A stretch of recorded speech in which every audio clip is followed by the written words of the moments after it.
Hi everyone. I always want to start my videos by saying that I'm not perfect. I have the capacity to make mistakes, and I'm only sharing what I believe and what is true to me. Take what resonates with you and leave what doesn't. I'm not here to tell you how to live your life, but with what I share, I do strongly believe it to be true because it rings true to me. I fully recognize that planet Earth is filled with many different ways of life and cultures, so I would be foolish if I began imposing my way on another.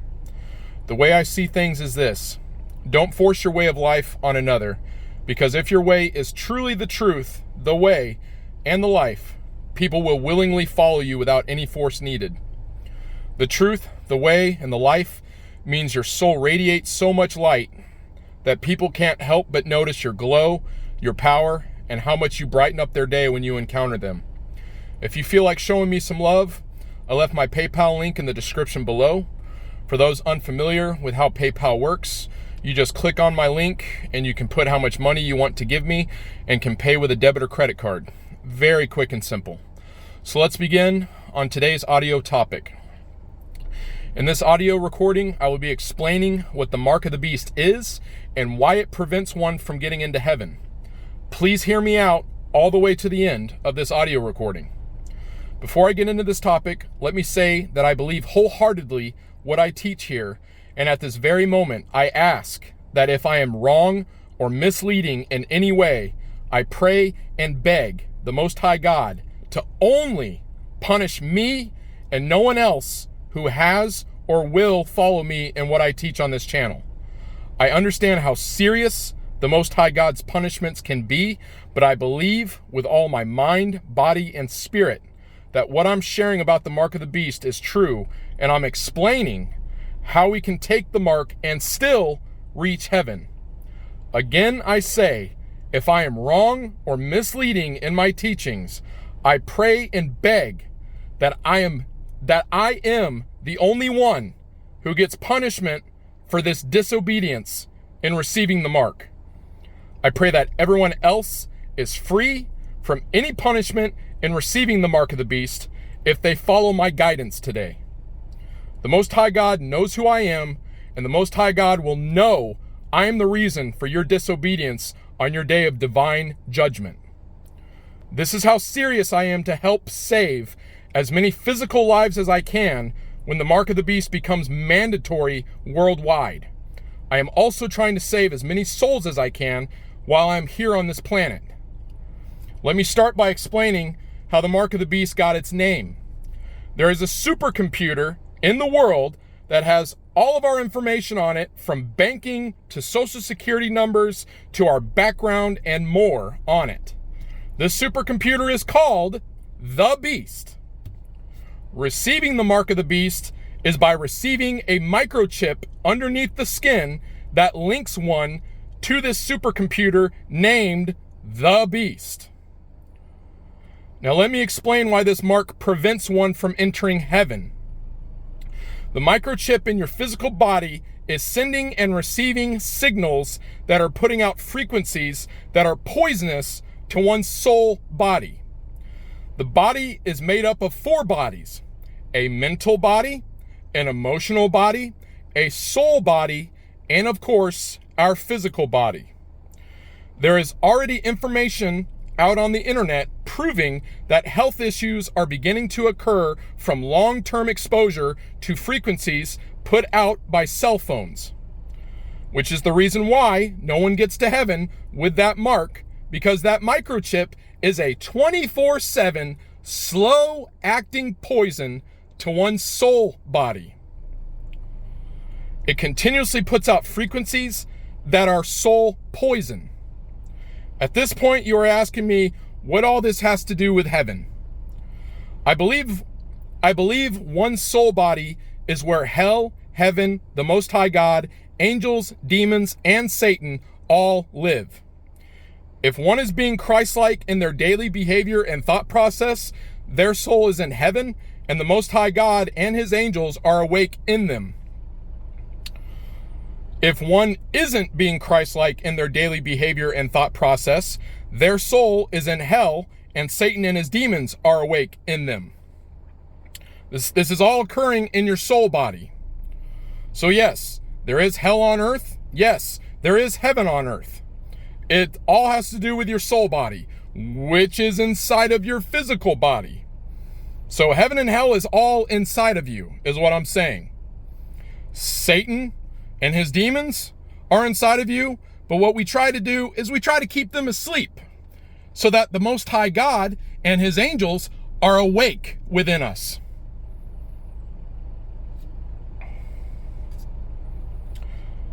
The mark of the beast keeps people in a low frequency state or a hell state of consciousness, eventually leading to poor behavior and poor decision making in life. Heaven is accessible through one's soul body, but if one's frequency doesn't match that of heaven, one will never enter into it. This is why the mark of the beast prevents one from entering into heaven within oneself. It's all in the soul body of us. The only body that we take with us when we physically die is our soul body and the consciousness that we are currently at upon physical death. If our soul body is in a hell state of consciousness, we will arrive in hell upon physical death. If our soul body is in a heaven state of consciousness, we will arrive in heaven upon physical death. Eventually in society, all of us will have to take the mark, or those who don't will physically die off from either starvation, pestilence, lack of shelter and resource, or any other reason making them unable to survive in this world.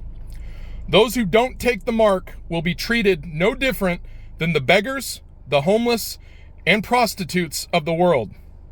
We all know how they get treated, less than human. It's sad, but true. Before I teach what the cure is, let me start by explaining of a holy tradition that the Israelites of old used to do and give you a modern day reason for why they did it. In the book of Exodus, chapter 28, Moses was instructed to tell his brother Aaron to put crystals in a gold plate of armor and to wear it. For those who don't know, Aaron was named the high priest of God's chosen people, and everyone already knows who Moses is and what Moses did for God. Jesus Christ of Nazareth even followed up what Moses taught. What this means is, these are the highest spiritual ranking individuals on the planet at the time. No one was more spiritual than these guys, which is why God used them to lead God's chosen people. Let me explain the science and what isn't being said here in Scripture. Gold is a strong conductor of energy. Crystals are spiritual light, which is spiritual energy. The energies of the crystals became stronger by the gold they set in. The one wearing this gold chest plate of armor, Aaron, was absorbing the energy of the crystal set in gold, bringing much spiritual light into the soul body of Aaron. This is why Aaron was instructed by Moses to wear this. Crystals are known to enlighten people because they are spiritual light. Every type of crystal has a different kind of light energy to it, and crystals are a powerful tool in helping one reach a heaven state of consciousness and bringing the soul body into heaven. For those of you who say crystals invite demons into the one who uses them, to you I say, have you ever seen a street preacher manifest demons in people by speaking scriptures out loud in a crowd? Let me guess. You're going to start accusing the Bible of inviting demons into people who read it now too. Let me explain something. Scriptures are spiritual light, just like how crystals are spiritual light. It doesn't invite demons inside you. It can manifest demons that are already inside you.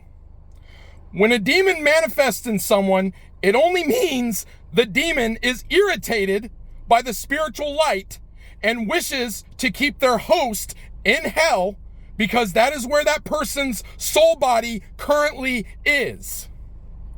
The demons tend to manifest to prevent itself from being cast out by the spiritual light, but all it actually does is prove to the human host that they have a spiritual problem. Once a problem is known, solutions can be made.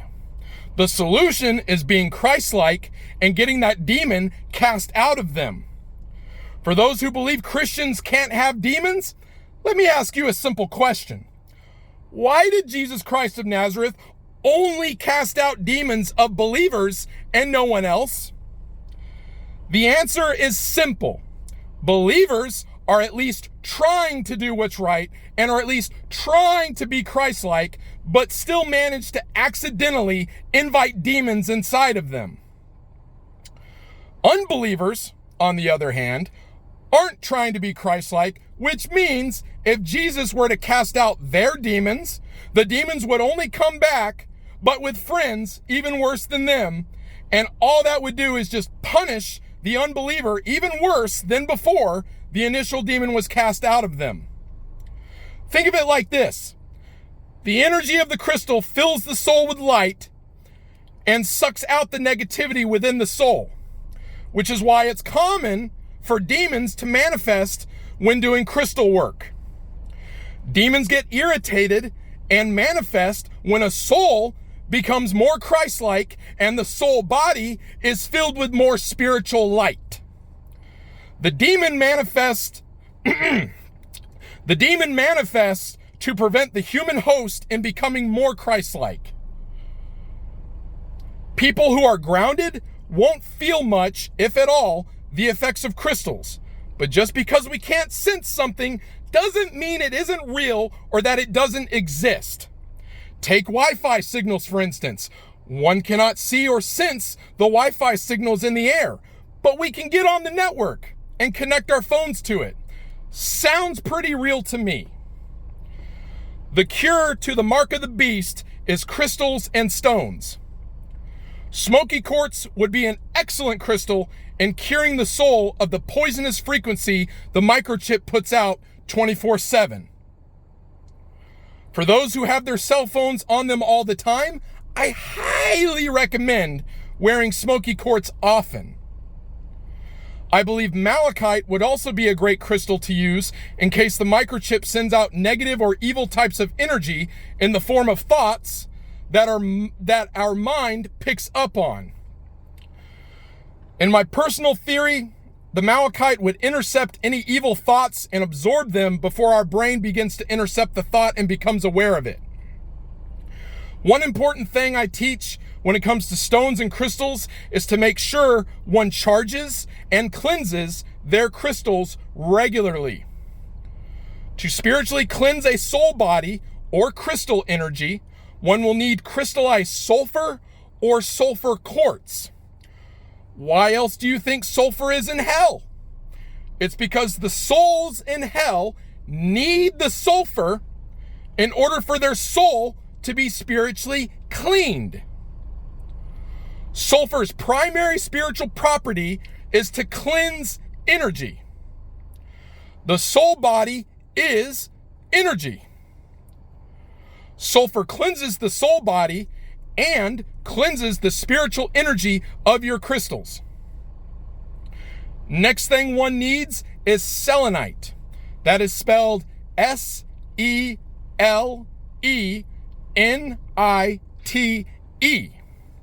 Selenite is a type of crystal that charges the soul body and charges the energy of other crystals so that they are working at full strength, full power. We want our souls and crystals to be at full strength, which is why we have the selenite. If you would like to know more about certain crystals, just look up on Google a specific crystal and say spiritual, or type in spiritual properties of that crystal. One can even type metaphysical properties of that crystal. Something usually comes up and gives you more information on what that crystal does for you when wearing it. Another important thing I teach when it comes to stones and crystals is that it doesn't need to be touching your skin. Just having it on your person, in your pants pockets, or shirt pockets will get the job done for you. Before I go back to talking more about the mark of the beast, the 4 crystals to have with you would be selenite, sulfur quartz, malachite, and smoky quartz. If you feel like getting more or are drawn to different crystals, go for it, because it sounds like your intuition is drawing you to those different types of crystals. Because your intuition is saying, it would benefit you if you had this crystal in your life. And then, of course, get it. The goal is to become more Christ-like in our walk with the Most High God. Crystals are an excellent tool in getting us closer to the Most High God. Why else would you think heaven has crystals in it? They are spiritual light. My personal biggest concern to the mark of the beast is the one on the forehead. I feel it will have the ability to put thoughts in my head rapidly that are evil, wrong, or dangerous for those around me. What if my mind gets taken over by it and I become completely controlled by it, losing my free will to make my own choices? There was a movie called Gamer that came out in 2009 that was a sci-fi action movie where this scenario was a reality for the world. Me personally, the chip in my right hand, I'm not worried about, because the smoky quartz and malachite should handle anything bad that comes from that. I could wear a glove with those crystals in it, or wear bracelets that are smoky quartz and malachite, which is why I'm not worried about the mark in the right hand. The chip in the forehead scares me more than the right hand chip. My prediction is Neuralink will end up merging with whatever company that gets us here, let me say that over. My prediction is Neuralink will end up merging with whatever company that gets us all microchipped in the right hand, merging Neuralink to the beast system. It's only a prediction, not saying this will actually happen, but I wouldn't be surprised if it did, is all I'm saying. One key thing to take away from this video is the healthier our soul body is and becomes, the closer we get to the Most High God and heaven. The teachings and example of Jesus Christ of Nazareth is the only way to reach the Most High God.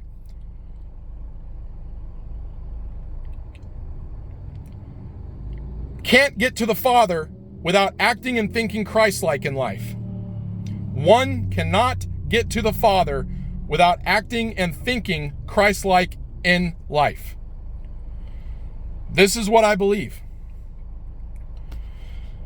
Peace, everybody. Love you all. I hope this helped you out.